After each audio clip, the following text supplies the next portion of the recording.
Ayo ngaku siapa yang saat ini sedang gagal bayar, baik itu pinjaman online maupun pinjaman kredit usaha rakyat. Oke teman-teman, di video kali ini saya akan membahas seputar gagal bayar atau galbay pinjaman kredit usaha rakyat. Jadi buat teman-teman yang mungkin saat ini sedang proses gagal bayar atau mungkin yang sedang menuju proses gagal bayar di pinjaman kredit usaha rakyat, simak video ini sampai habis, jangan di skip agar teman-teman paling tidak tahu step-stepnya seperti apa dan resikonya bagaimana. Oke. Assalamualaikum warahmatullahi wabarakatuh. Salam sejahtera, Shalom, Om Swastiastu, Namo Buddhaya, Salam Kebajikan. Kembali lagi di MLH Channel, tempat sharing informasi seputar pinjaman online, kredit usaha rakyat, perbankan, dan lain sebagainya. Oke, di video kali ini saya akan membahas seputar gagal bayar kredit usaha rakyat. Kenapa? Karena banyak sekali komen dari teman-teman yang menanyakan seputar gagal bayar. Tapi sebelum kita masuk ke topik bahasannya, jangan lupa untuk ditekan tombol subscribe dan dinyalakan loncengnya. Oke, terima kasih. Jadi gini teman-teman, sejak awal ketika saya membuat video seputar kredit usaha rakyat, saya selalu memberikan masukan kepada teman-teman agar teman-teman tidak hanya fokus bagaimana cara mendaftar atau mengajukan pinjaman kredit usaha rakyat, tapi teman-teman harus juga memiliki planning bagaimana ke depannya, bagaimana angsurannya, dan bagaimana mungkin ketika sedang gagal bayar. Itu dari awal sudah saya sampaikan berkali-kali, karena dulu ketika awal-awal buka kredit usaha rakyat itu banyak sekali yang bertanya kapan pembukaan, bagaimana persyaratan untuk daftarnya, dan lain sebagainya, tapi tidak ada yang memikirkan sampai apakah bisa lancar nyicilnya, apakah tidak gagal bayar, dan lain sebagainya. Dan ternyata di saat ini itu mulai banyak yang bertanya seputar gagal bayar pinjaman kredit usaha rakyat. Oke teman-teman, jadi pinjaman kredit usaha rakyat itu kan memang diperuntukkan bagi kalian yang memiliki usaha. Tujuannya apa sih? Jadi tujuannya kredit usaha rakyat ini untuk memberikan modal untuk mengembangkan usaha kalian semua. Nah, di sini memang untuk kredit usaha rakyat ini sebagai program dari pemerintah yang sangat memudahkan kita, khususnya bagi pelaku usaha UMKM, karena bunganya yang sangat rendah. Jadi bunganya di sini rendah karena ada subsidi dari pemerintah.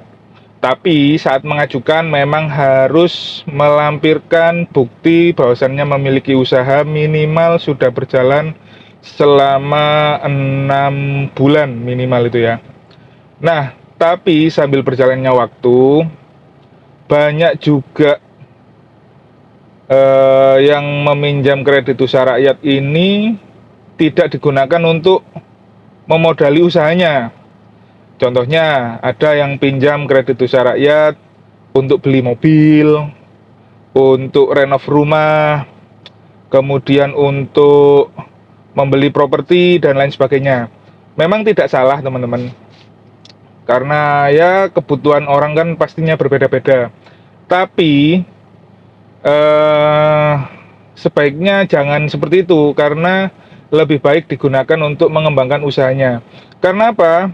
Ketika kita contoh pinjam kredit usaha rakyat untuk beli mobil, kita akan berpikir bagaimana cara membayar angsuran bulanannya. Sedangkan kalau kita beli mobil, itu kan hitungannya nggak produktif ya. Karena kita justru malah harus mengeluarkan biaya untuk servis bulanan, bayar pajak, dan juga harga jual mobil tiap tahun pasti akan menurun.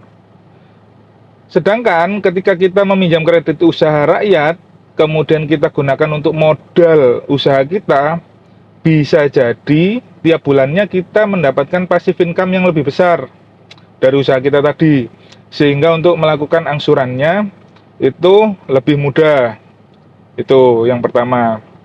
Terus kemudian bagaimana Bang kalau udah terlanjur gagal bayar nih, udah nggak bisa bayar? Nah, memang ada dua. Yang pertama itu yang tanpa jaminan, ada juga yang pakai jaminan. Yang tanpa jaminan itu sebetulnya bukan kemudian serta merta tidak ada jaminannya sama sekali, tetap ada karena usaha kita tadi itu sebagai jaminan utamanya. Kemudian ada juga yang memerlukan jaminan tambahan, itu seperti sertifikat tanah, BPKB mobil, dan lain sebagainya. Nah, untuk yang pakai jaminan, ketika kita gagal bayar, pastinya nanti akan ada proses-proses, tahapan-tahapan yang akan dijalankan oleh pihak bank sampai akhirnya di titik lelang atau sita gitu ya. Kemudian ketika yang tanpa jaminan, maksudnya ini tanpa jaminan tambahan tadi, yang tanpa sertifikat, tanpa BPKB dan lain sebagainya, itu juga tetap akan berpengaruh ke usaha teman-teman.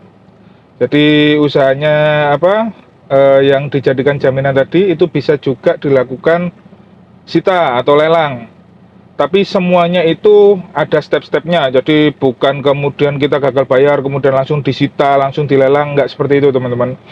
Pasti akan ada proses-prosesnya, mulai penagihan via telepon, kemudian didatangi debt collector ke rumah, adanya surat SP, surat peringatan, kemudian nanti akan lanjut sampai ke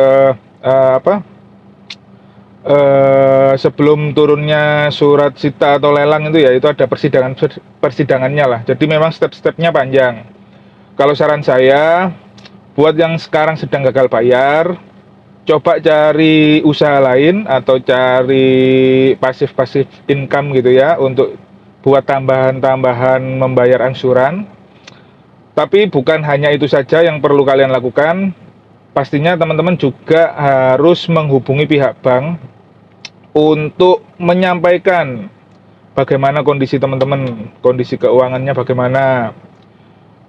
Karena nantinya pihak bank akan bisa diajak diskusi, kemudian kita bisa mengajukan 3R itu ya, ada restrukturisasi, reconditioning, dan rescheduling. Itu kaitannya dengan mungkin perpanjangan tenor, atau mungkin nanti ada perhitungan ulang angsurannya. Yang intinya itu teman-teman tidak keberatan dalam membayar angsurannya, dan pihak bank pun tidak mengalami kerugian karena kredit macet. Jadi sama-sama win solusi lah, win-win solution. Jadi dicari itunya dulu. Jadi itu video ini saya buat teman-teman. Semoga teman-teman yang mungkin sedang gagal bayar segera dipermudah, segera diberikan jalan untuk menyelesaikan pinjamannya. Dan bagi teman-teman yang memang lancar membayar angsurannya, saya doakan lancar terus sampai pelunasan.